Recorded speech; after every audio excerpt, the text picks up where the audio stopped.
Hello friends, എന്ത് manufacturing ചെയ്യണമെന്നറിയാതെ സമയം കളയുകയാണ് നിങ്ങൾ. പേരിന് പോലും ഒരാൾ കേരളത്തിൽ മാനുഫാക്ചറിങ് ചെയ്യാത്തൊരു ബിസിനസ് ആശയം. അതെ, ക്രയോൺ വാക്സ് പെൻസിൽ മാനുഫാക്ചറിങ് എന്ന ബിസിനസ് ആശയമായിട്ട് ഇന്ന് വരുന്നു. 55ാമത്തെ എപ്പിസോഡിലേക്ക് എല്ലാവർക്കും ഹൃദ്യമായ സ്വാഗതം. നമുക്കറിയാം, സ്കൂൾ കിഡ്സ് സ്റ്റേഷനറി മാർക്കറ്റുകളിലെല്ലാം തന്നെ ഏറ്റവും കൂടുതൽ മൂവിംഗ് ഉള്ള ഐറ്റമാണ് ക്രയോൺ വാക്സ് പെൻസിൽ. ഇതിന്റെ മാനുഫാക്ചറിങ് ഒരാൾ പോലും കേരളത്തിലില്ല എന്നുള്ളതാണ് വസ്തുത. മുഴുവൻ പ്രോഡക്റ്റും വരുന്നത് മഹാരാഷ്ട്ര, അതുപോലെ നോർത്ത് ഇന്ത്യൻ ബാക്കിയുള്ള സംസ്ഥാനങ്ങളിൽ നിന്നാണ് കേരളത്തിലേക്ക് വരുന്നത്. ഒരാൾ പോലും കേരളത്തിൽ. അതുകൊണ്ട് തന്നെ ഇവിടെ മാനുഫാക്ചറിങ് സ്റ്റാർട്ട് ചെയ്യുകയാണെന്നുണ്ടെങ്കിൽ സീറോ കോമ്പറ്റീഷൻ എന്നുള്ളതാണ്.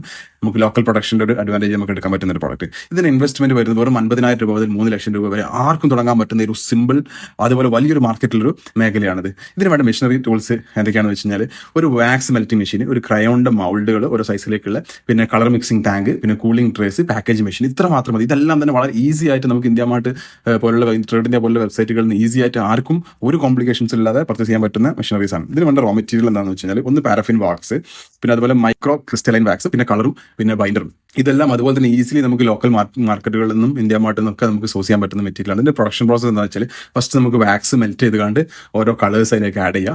പിന്നെ നമുക്ക് അത് മൗൾഡിലേക്ക്, ഓരോ സൈസിലുള്ള മൗൾഡിലേക്ക് ഫില്ല് ചെയ്ത് കൂളാക്കുക. പിന്നെ ലാബിലേക്കും പലതരത്തിലുള്ള പാക്കിംഗ് ആക്കിയാണ്ട് നമ്മൾ റെഡി ഫോർ സെയിൽ ആക്കുക. ഇത്രയും വളരെ സിമ്പിൾ ആയിട്ടുള്ള പ്രോസസ്സാണ്. ഇത് ആർക്കും ചെയ്യാൻ പറ്റും. ഒരു മേജർ ആയിട്ടുള്ള കോംപ്ലിക്കേറ്റഡ് ആയിട്ടുള്ള ഒരു സ്കിൽഡ് ആയിട്ടുള്ള മാൻ പവറും പണിക്കാർ ഒരു സംഭവം ആവശ്യമില്ലാത്തതാണ്. കുടിൽ വ്യവസായമായിട്ടും പല രീതിയിലൊക്കെ ചെയ്യാൻ പറ്റും. വലിയ ലെവലിലേക്ക് കൊണ്ടുപോകാൻ പറ്റിയ ബിസിനസ്. അതിന് മാർക്കറ്റിംഗ് ആൻഡ് സെയിൽസ് പറയുകയാണെങ്കിൽ നമുക്ക് സ്കൂൾ സപ്ലൈ സ്റ്റോറുകൾ, സ്റ്റേഷനറി ഹോൾസെയിലേഴ്സ്, ബുക്ക് ഷോപ്പുകൾ, കിഡ്സ് ട്യൂഷൻ സെന്റേഴ്സ്, സ്കൂളുകൾക്ക്, ഇവർക്കെല്ലാം നമുക്ക് എന്ത് ചെയ്യാൻ ഡയറക്റ്റ് സെയിൽ ചെയ്യാൻ പറ്റും. അതുകൂടാതെ ഇൻസ്റ്റാഗ്രാം റീൽ, വാട്സ്ആപ്പ്, പിന്നെ India Mart, Jio Mart, Meesho, ഈ വഴിയൊക്കെ നമുക്ക് ആമസോൺ, ഫ്ലിപ്കാർട്ട് വഴിയൊക്കെ നമുക്ക് എന്ത് ചെയ്യാൻ പറ്റും. ഇത് മാർക്കറ്റിംഗ് ആൻഡ് സെയിൽസ് ചെയ്യാൻ പറ്റും. പ്രോഫിറ്റബിലിറ്റി നോക്കുകയാണ്. ഒരു ക്രയോൺ പാക്കിന്റെ കോസ്റ്റ് വരുന്നത് 8 to 12 rupees ആണ് ഒരു പാക്കിൽ. സെല്ലിംഗ് പ്രൈസ് വന്ന് 20 to 30. പ്രോഫിറ്റ് മാർജിൻ 40 to 60% വരെ പ്രോഫിറ്റ്. 40 to 50% വരെ പ്രോഫിറ്റ് എന്ന് പറയുമ്പോൾ മനസ്സിലാക്കേണ്ടത്, ഈ ഒരു പ്രോഡക്റ്റ് ബൾക്ക് വലിയ ലാർജർ ക്വാണ്ടിറ്റിയിൽ ചെയ്യും. ലാർജർ ക്വാണ്ടിറ്റിയിൽ നമ്മൾ ചെയ്യുന്ന സമയത്ത് നമ്മൾ ഈ 50% എന്ന് പറഞ്ഞാൽ ഒരു ഹ്യൂജ് എമൗണ്ട് ആയിരിക്കും. ഈസി ആയിട്ട് നമുക്ക് ലക്ഷങ്ങൾ സമ്പാദിക്കാൻ പറ്റുന്ന ഒരു ബിസിനസ്സാണ്. ഇതിന്റെ സ്കെയിലബിലിറ്റി പറയുന്നല്ലോ, വളരെ വലിയ ലെവലിലേക്ക് നമുക്ക് കൊണ്ടുപോകാൻ പറ്റുന്ന jumbo brands, oil paste, premium gift pack, പിന്നെ കളർ വേരിയേഷൻസ്, അങ്ങനെ പല രീതിയിലും എക്സ്പോർട്ടിംഗ് ബാക്കിയുള്ളൊക്കെ സാധ്യതകളാണ്. കേരളത്തിൽ ഇതിപ്പം ചെയ്യുന്നവർക്ക് ഹൈ പ്രോഫിറ്റ് കൊണ്ടുവരാൻ പറ്റുന്ന ഒരു ബിസിനസ്സാണ്. കേരളത്തിൽ ഇതുവരെ ഒരാൾ പോലത്തെ മാനുഫാക്ചർ ചെയ്യുന്നതാണ് എൻ്റെ സത്യം. അപ്പോൾ ഈ ബിസിനസ് ആശയം നിങ്ങൾക്ക് ഇഷ്ടമായെങ്കിൽ